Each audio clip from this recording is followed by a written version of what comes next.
Well, what's up, everybody? Thank you guys so much for tuning in. Today we have a special video. We're gonna be going over 5 effective tips to starting your mix in Pro Tools. So with that being said, let's go ahead and dive into this. So tip number 1 is to organize your session. Why is this important? Because a well-organized session makes navigation smoother, speeding up your workflow and minimizing mistakes. Let's go ahead and dive into that.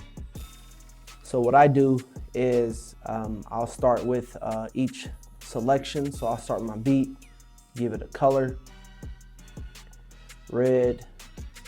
I'll take all my vocals, give them each their own color, and then my reverb delay, give it its own color. And then your overall master track, give it this color. Boom. Also, here you see everything is labeled correctly. So, I have my beat here. This can be lead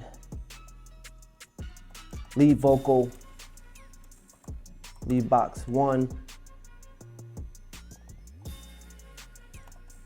Let's just say this is hook,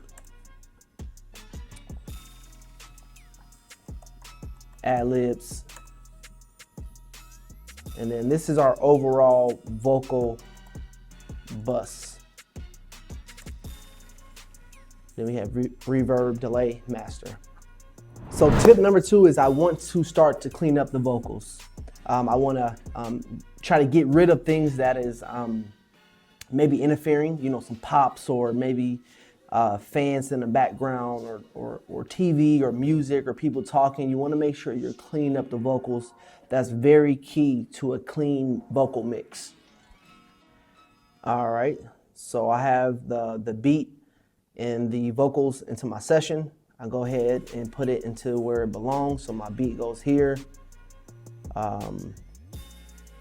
And this artist that I'm working with here, he's well organized, which is great. But sometimes, you have to see which is, vocal 1 or which is the hook or the ad-libs. So here we have verse 1, lead box 1. You have your ad-libs, and then this is another part of the vocal. So what I'm doing is I'm going to what we call clip silence. I'm going to do Command U.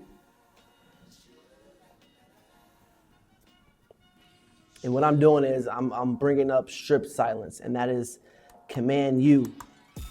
Command U, bring this up.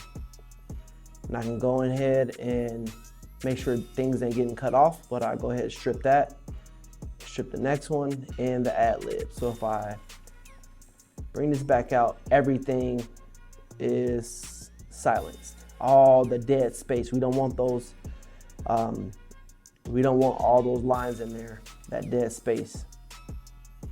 On top of that, what I like to do is I like to do batch fading. That's another command, that's Command F. I bring this up here, batch fade. I go to OK. That way there's no pops when I come in where I clip it off at. So there's like small, tiny fades that comes in and out. That's at the end, the beginning, end. I can adjust this. So tip number 3 is I want to set up a rough balance. Why is that important? Starting with a rough mix gives you a foundation to build upon. So what I want to do is start just adjusting the volumes, make sure everything is sitting right, create a great foundation. So what I'll do is I'll start with just the instrumental.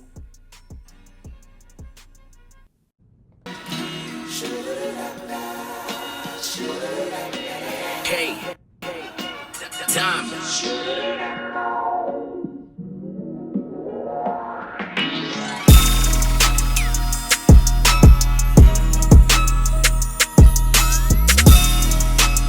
But when we let him in, building up these idols in every room, but ain't no room for him. He don't know the spirits and bad fortune what consuming him, and she don't understand that her history is what's losing him. Tip number 4 is once we create a great balance, we want to go ahead and start to gain staging. This is very important.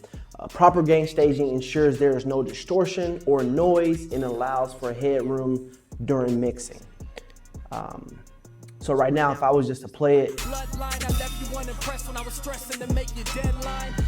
vocal is pretty low. So what I do is I go to the VU meter. You see where the meter is hitting all the way in the red. We want it to be more within this -3. This is a sweet spot here. So I go and grab a plugin called Trim. I'll go get the plugin called Trim, bring this down. So VU meter. Let's go ahead and see what it sounds like now. See? Now we right in that sweet spot.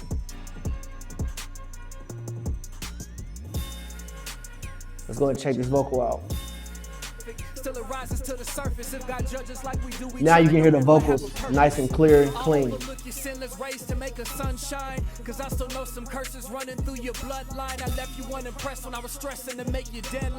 There's no clipping here either, and there's no red. At the beginning, this was all the way in the red because the beat was high, the beat was blasting, the vocals was loud, so we had to pull things down. And guys, last but not least, make sure you save templates. Work with templates. This definitely helps speed up the workflow. That way you guys are not spending so much time with some of these small details things. When it comes to mixing and production, you want to make sure you get into the session as soon as possible. You know, you have an artist in there, they're writing, they're ready to record. We don't want to be spending so much time color coordinating and naming things and getting plugins set. I mean, it kind of messes up the vibe of the atmosphere. So, you know, a great, you know, what I call studio etiquette is making sure you're starting off with a great bass, and that's having a great template set up. And how I do that is I come here, go to File, Save as Template. Then you go here, you know, you can name it.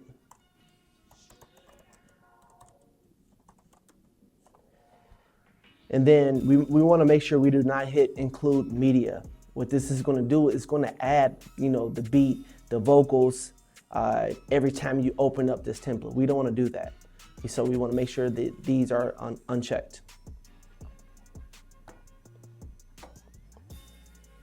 And that's everything, guys. Well, thank you guys so much for tuning in today. Make sure before we leave that you like, share, and subscribe for more amazing videos like this. Peace. We out.